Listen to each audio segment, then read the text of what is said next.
2 पल हरि नाम संकीर्तन करेंगे और उसके तत्पश्चात आज की सरिता में सभी मिलकर के डुबकी लगाएंगे। बोलो हर हर, जोर से बोलेंगे हर हर।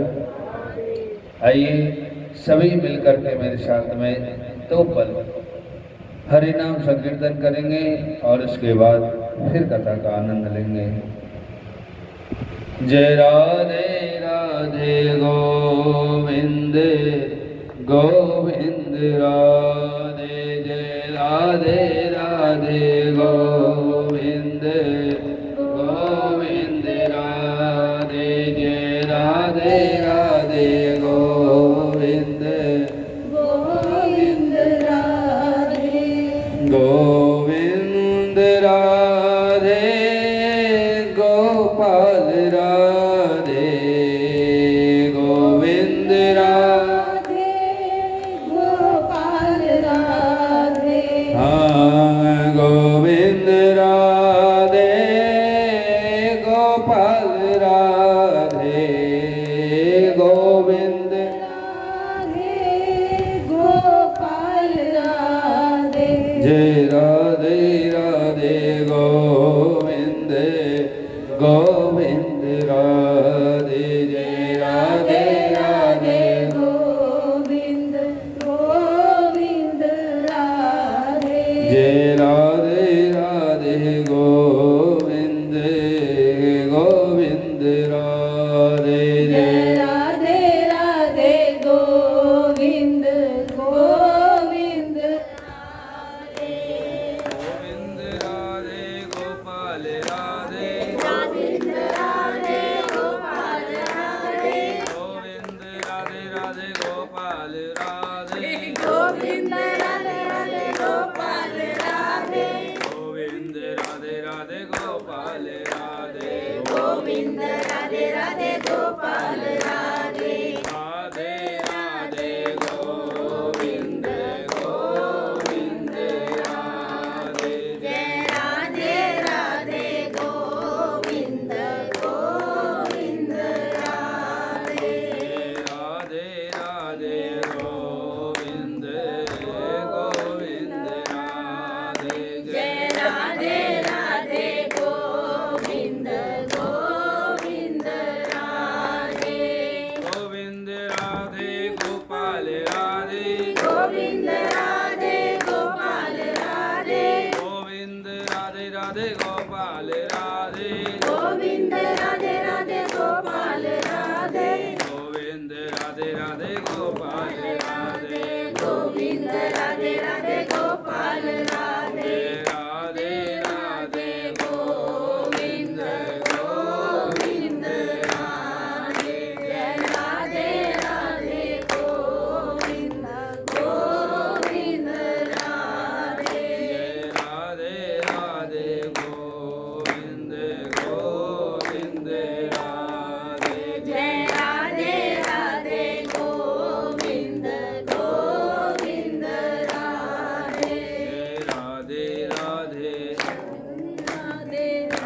राधे राधे राम राधे राधे राधे श्याम राधे राधे राधे श्याम राधे बरसाने में राधे राधे नंदगांव में राधे राधे मान सरोवर राधे राधे प्रेम सरोवर राधे राधे ऊंची अटारी राधे राधे ऊंची अटारी राधे राधे राधे राधे राधे राधे वृंदावन में राधे राधे कुंज गली में राधे राधे यमुना तट पे राधे राधे और शाकरी राधे राधे देवर वन में राधे राधे वृंदावन में राधे राधे मथुरा जी में राधे राधे मथुरा जी में राधे राधे शाम घाट पे राधे राधे गोकुल जी में राधे राधे कमर रेती में राधे राधे कमर रेती में राधे राधे मांड घाट में राधे राधे मांड घाट पे राधे राधे गोवर्धन में राधे राधे श्री कलोटा राधे राधे राधे राधे राधे राधे